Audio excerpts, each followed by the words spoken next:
Today we will continue the study of why do we fall ill, and the topic is healthy and disease free. So what do you understand by healthy and disease free person? Healthy and disease free.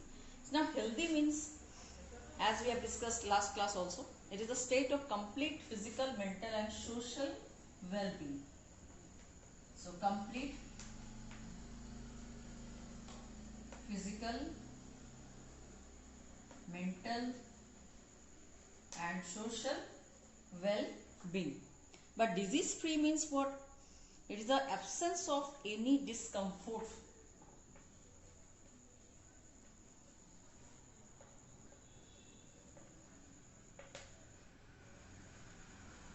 Absence of any discomfort. Now, a healthy person will be disease free as well. So here again he must be disease free also. So that means physically he should be well. And a disease free person can be healthy or unhealthy.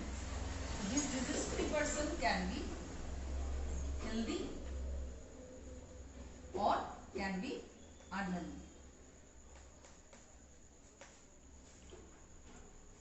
The person is energetic, able to perform as per the requirement, but here the performance of a disease free person depends upon the environment and personal attitude. Okay, so this is the disease free and healthy means. So disease free person must be like, disease means what? This means disturbed and easy means comfort. So it is the disturbed ease or being uncomfortable. Clear? It is the disturbed ease or being uncomfortable is the disease free. So actually health of a person is controlled by, besides physical fitness, personal attitude, interaction with other members of the family, society and community. So health is related to society and community, while disease is related to only individual sufferer. Next come to disease and its causes.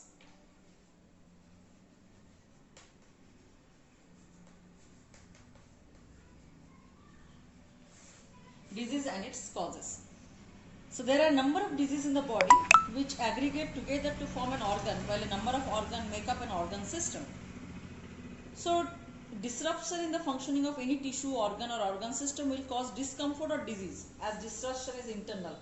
So diseases are diagnosed with the help of symptoms and signs. So how the diagnosis of the disease takes place? That is, first one is the symptom or the sign. What kind of symptoms a disease person shows? Based on that, diagnosis is done. So symptoms and signs means what? Symptoms means they indicate the presence of disease, and sign means they provide the information about the presence of a particular disease.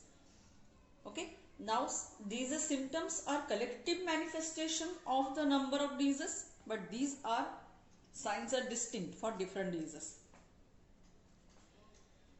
Next is acute and chronic disease. What do you understand by acute and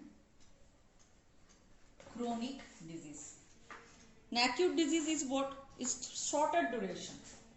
It is of shorter duration, but this is of obviously longer duration.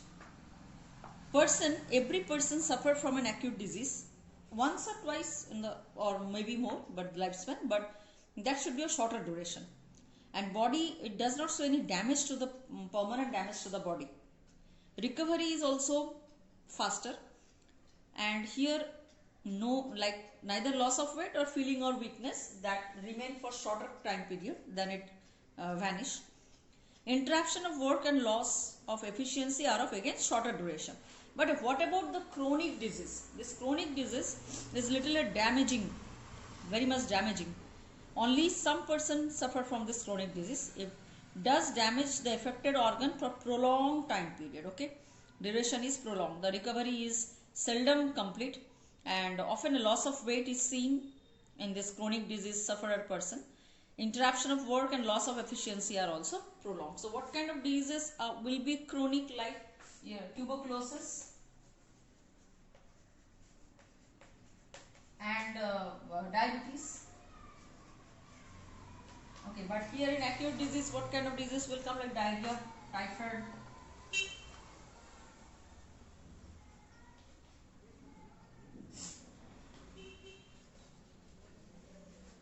Diarrhea and typhoid, this kind of diseases will come. Next come to causes of disease. What are the immediate causes and what are the contributory causes? So let's go to that part. Suppose a child is suffering from diarrhea. Now, what is the cause of this diarrhea or food poisoning, whatever? So, cause of disease.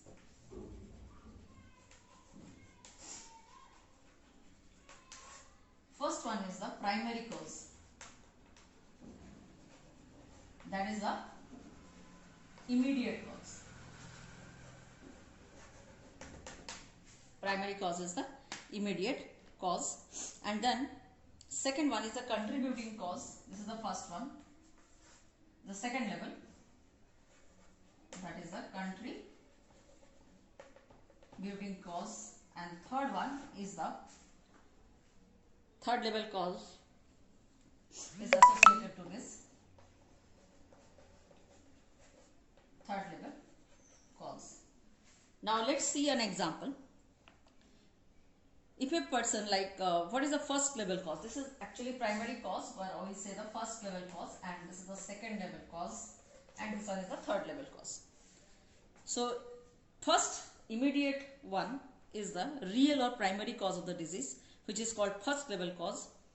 Now for infectious disease, the immediate cause may be a pathogen, maybe the virus, maybe bacteria, fungi, protozoan, worm. Suppose a baby is suffering from loose motion, right? So baby is suffering from what? Loose motion. Now what is the primary cause?